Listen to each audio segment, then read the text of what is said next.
Bienvenue dans l'univers de Chabyrinthe, un petit jeu tactique de 1 à 4 joueurs. Voici la règle du jeu. À l'intérieur de la boîte, on retrouve 15 cartes chat, 2 cartes foyer et 26 cartes gouttières. Le but sera de totaliser le plus grand nombre de points figurant sur les cartes chat. Une carte chat se gagne lorsque le joueur a réussi à créer un chemin sans obstacle entre un foyer et un chat. Tout d'abord, formez un carré constitué de 16 cartes gouttières placées aléatoirement. N'hésitez pas à laisser un espace d'environ 1 cm entre les cartes. Attention, les 2 cartes situées dans le coin inférieur gauche et le coin supérieur droit doivent représenter obligatoirement un coude de gouttière. Ensuite, disposez les 2 cartes foyer et 2 cartes chat à l'extérieur du carré. Enfin, formez 2 pioches distinctes sur la table avec les cartes gouttières face visible et les cartes chat face cachée. On peut maintenant débuter la partie. Le joueur ayant aperçu un chat noir le plus récemment commence la partie. Puis, les joueurs jouent à tour de rôle dans le sens des aiguilles d'une montre. À son tour, un joueur peut effectuer 2 actions différentes ou 2 fois la même action parmi les 2 suivantes. Première action possible, une rotation en tournant une carte gouttière d'un quart de tour dans le sens de son choix ou d'un demi-tour.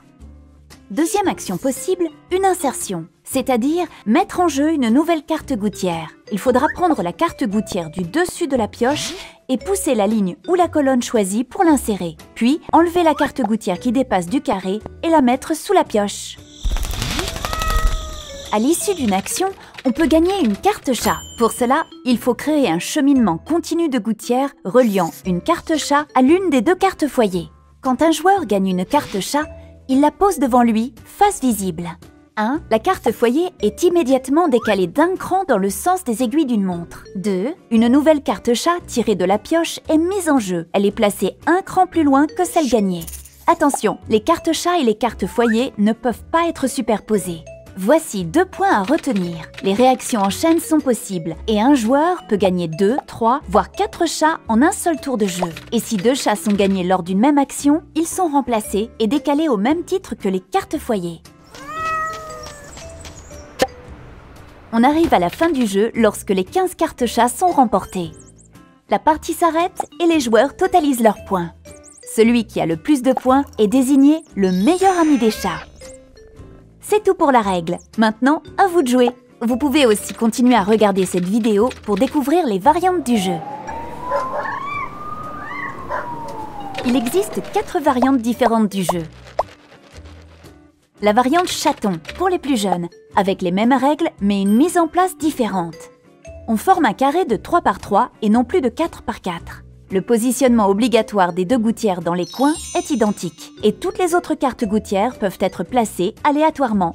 La variante solitaire, où il faudra trouver un foyer pour tous les chats le plus vite possible. Jouez selon les règles en comptabilisant le nombre de tours qu'il vous faut pour faire rentrer tous les félins de la pioche dans les foyers. Suivant le nombre de tours, une échelle de réussite vous permettra de vous situer de chat craint à charrément incroyable. La variante coopérative est similaire, puisque en groupe, vous mutualisez vos efforts et comptabilisez le nombre de tours qu'il vous faut pour trouver un foyer à tous les félins. Et enfin, la variante par équipe, qui se joue à 4 joueurs. Les joueurs forment 2 équipes de 2 joueurs où les partenaires sont assis côte à côte. L'équipe qui cumule le plus de points sur ses cartes chats remporte la partie.